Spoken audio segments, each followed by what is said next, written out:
Hi ನಮಸ್ತೆ, ಎಲ್ಲ ಹೇಗಿದ್ದೀರಾ? ಎಲ್ಲರೂ ಚೆನ್ನಾಗಿದ್ದೀರಾ ಅಂದ್ಕೊಳ್ತೀನಿ. Welcome back to my channel. ಇವತ್ತಿನ ಲಾಗಲ್ಲಿ ಒಂದು ಸ್ವಲ್ಪ ವೆಜಿಟೇಬಲ್ಸ್ ಎಲ್ಲ ತೊಗೊಂಡಿದ್ದೆ. ಸೊ ಅದೆಲ್ಲ ಸೆಟ್ ಮಾಡ್ಕೊಳ್ಬೇಕಾಗಿತ್ತು. ಹಾಗೆ ಕಿಚನ್ ಕೂಡ ಕ್ಲೀನ್ ಮಾಡ್ಕೊಳ್ತಾ ಇದ್ದೆ. ನಿಮ್ಮ ಜೊತೆಗೂ ಶೇರ್ ಮಾಡೋಣ ಅಂತ ವಿಡಿಯೋ ಸ್ಟಾರ್ಟ್ ಮಾಡ್ಕೊಂಡಿದ್ದೆ.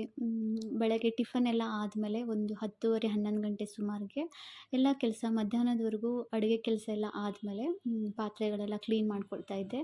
ಹಾಗೆ ಸ್ವಲ್ಪ ಎಲ್ಲ ಕಿಚನ್ ಐಟಮ್ಸ್ ಅದು ಇದು ಹರಡಿರುತ್ತಲ್ವ ಅಡುಗೆ ಮಾಡೋ ಸಮಯದಲ್ಲಿ, ಅದೆಲ್ಲ ಎತ್ತಿಟ್ಕೊಂಡ್ಬಿಟ್ರೆ ನೈಟ್ ಅಡುಗೆಗೆ ಎಷ್ಟೊಂದು ಈಸಿ ಆಗಿಬಿಡುತ್ತೆ. ಕ್ಲೀನ್ ಇದ್ದಷ್ಟು ಮನಸ್ಸಿಗೂ ಕೂಡ ಸಮಾಧಾನ ಇರುತ್ತೆ. ಸೊ ಹಾಗಾಗಿ ಎಲ್ಲ ಡೀಪಾಗಿ ಕ್ಲೀನ್ ಮಾಡ್ಕೊಳ್ತಾ ಇದ್ದೀನಿ. ಪ್ರತಿದಿನವೂ ಇದೇ ರೀತಿ ಎಲ್ಲ ಬ್ರೇಕ್ಫಾಸ್ಟ್ ಆದಮೇಲೆ ನೈಟ್ಗೆ ಮತ್ತೆ ಕಿಚನ್ನ ಕ್ಲೀನ್ ಮಾಡಿ ಎತ್ತಿಟ್ಕೊಳ್ತೀನಿ. ಹಾಗೆ ನೈಟ್ ಅಡುಗೆ ಆದಮೇಲೆ ಮತ್ತೆ ಅವಾಗೂ ಸ್ವಲ್ಪ ಕ್ಲೀನ್ ಮಾಡ್ತಾ ಇರ್ತೀನಿ. ಎಲ್ಲವನ್ನು ಅದರ ಜಾಗಕ್ಕೆ ಸೆಟ್ ಮಾಡ್ಕೊಳ್ತಾ ಇದ್ದೀನಿ. ಹೇಳ್ತಾರಲ್ವ, ಇದು ಎಷ್ಟು ಪವಿತ್ರತೆ ಇರುತ್ತೆ ಅಷ್ಟು ಸುಖ ಶಾಂತಿ ಇರುತ್ತೆ ಅಂತ. ಪವಿತ್ರತೆ ಸುಖ ಶಾಂತಿಯ ಜನನಿ ಅಂತ.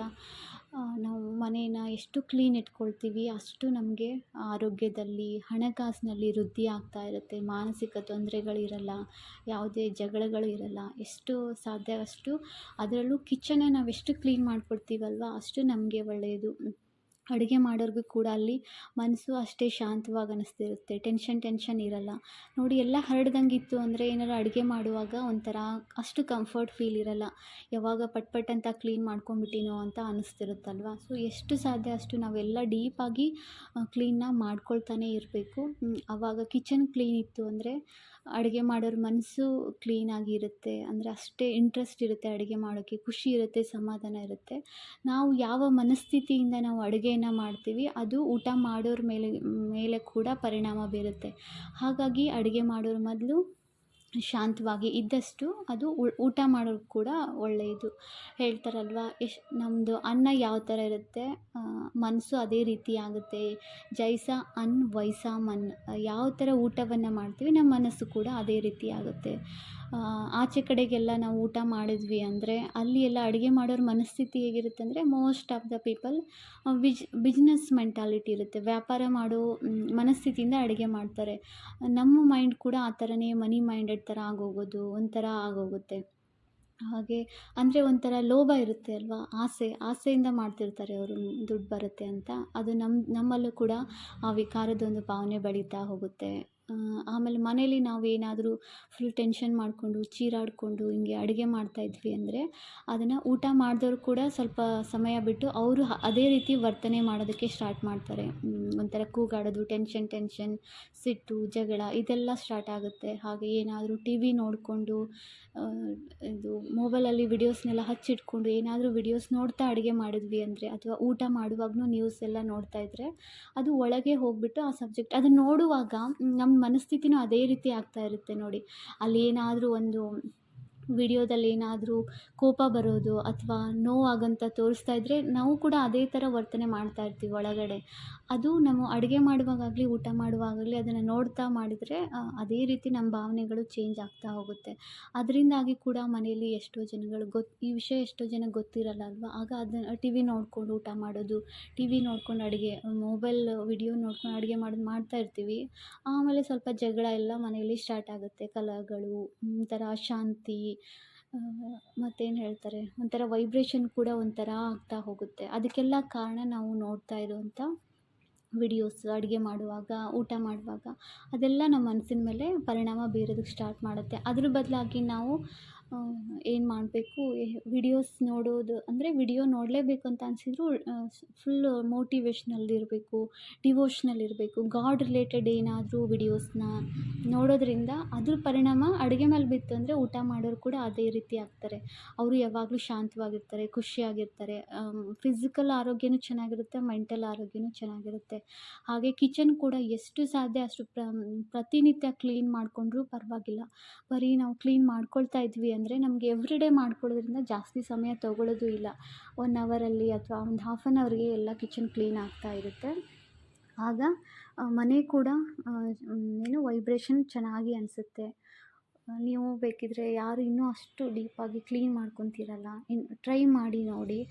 ಪ್ರತಿದಿನ ಕ್ಲೀನ್ ಮಾಡ್ಕೊಳ್ತಾ ಇದ್ವಿ ಅಂದರೆ ನಾವು ಮಲಗೋದಕ್ಕೆ ಕೂಡ ಬೇಗ ಮಲಗೋಕ್ಕಾಗುತ್ತೆ, ಬೇಗ ಎದ್ದೇಳೋಕ್ಕಾಗುತ್ತೆ. ಮನಸ್ಸು ಹಗುರ ಅನ್ನಿಸ್ತಿರುತ್ತೆ ಕಿಚನ್ ಎಲ್ಲ ಕ್ಲೀನ್ ಇದ್ದರೆ.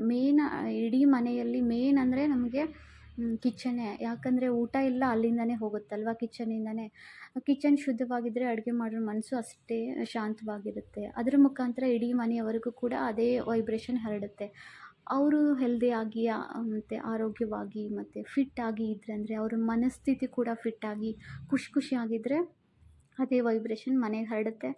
ಎಲ್ಲ ಕೆಲಸನೂ ಅವರು ಅಷ್ಟೇ ಶಾಂತವಾಗಿ ಮಾಡ್ತಾರೆ. ಹಾಗಾಗಿ ಕಿಚನ್ ಕ್ಲೀನ್ ಇಟ್ಕೊಳ್ಳೋದು ಮತ್ತು ನಾವು ಅಡುಗೆ ಮಾಡುವಾಗ ದೇವರ ನೆನಪಲ್ಲಿ ಮಾಡುವುದು ಬಹಳಷ್ಟು ಇಂಪಾರ್ಟೆಂಟ್. ಅದು ಇದು ಮಾತಾಡಿಕೊಂಡು ಫೋನಲ್ಲಿ ಮಾತಾಡಿಕೊಂಡು ನಾವು ಅಡುಗೆನ ಮಾಡೋದಕ್ಕಿಂತ ದೇವ್ರ ನೆನಪಲ್ಲಿ ಅಡುಗೆ ಮಾಡ್ತಾ ಹಾಗೆ ಎಷ್ಟು ಸಾಧ್ಯ ಅಷ್ಟು ಕಿಚನ್ನ ನಾವು ಕ್ಲೀನ್ ಮಾಡ್ಕೊಳ್ತಾ ಇದ್ದರೆ ಎಷ್ಟು ಚೆನ್ನಾಗಿ ಅನಿಸುತ್ತೆ ಅಲ್ವಾ. ಮೋಸ್ಟ್ ಆಫ್ ದ ಹೆಣ್ಮಕ್ಳೆಲ್ಲ ಮಾಡೇ ಮಾಡ್ತಾರೆ.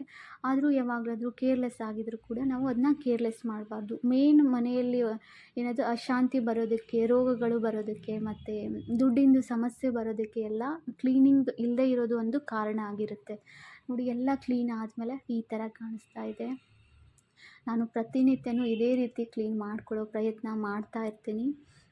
ಅವಾಗಿಂದ ಅವಾಗೇ ನಾವು ಮಾಡ್ಕೊಳ್ಳೋದ್ರಿಂದ ತುಂಬ ಈಸಿ ಆಗಿಬಿಡುತ್ತೆ. ಅಷ್ಟೊಂದು ನಮಗೆ ಕಷ್ಟ ಅನಿಸಲ್ಲ. ನೋಡಿ, ನನಗೆ ಯಾವ ಥರ ಅಂದರೆ ಸರ್ಫೇಸ್ ಮೇಲೆ ಗ್ಯಾಸಿನ ಕಟ್ಟೆ ಏನಿರುತ್ತೆ ಅಲ್ವಾ, ಅದು ಎಷ್ಟು ಸಾಧ್ಯ ಅಷ್ಟು ಖಾಲಿ ಇದ್ರೇ ಚೆನ್ನಾಗಿ ಅನಿಸುತ್ತೆ. ಅದು ಇದು ಎಲ್ಲ ತುಂಬಿಸಿ ಇಟ್ಕೊಳ್ಳೋದಕ್ಕೆ ಅಷ್ಟೊಂದು ಇಷ್ಟ ಆಗಲ್ಲ.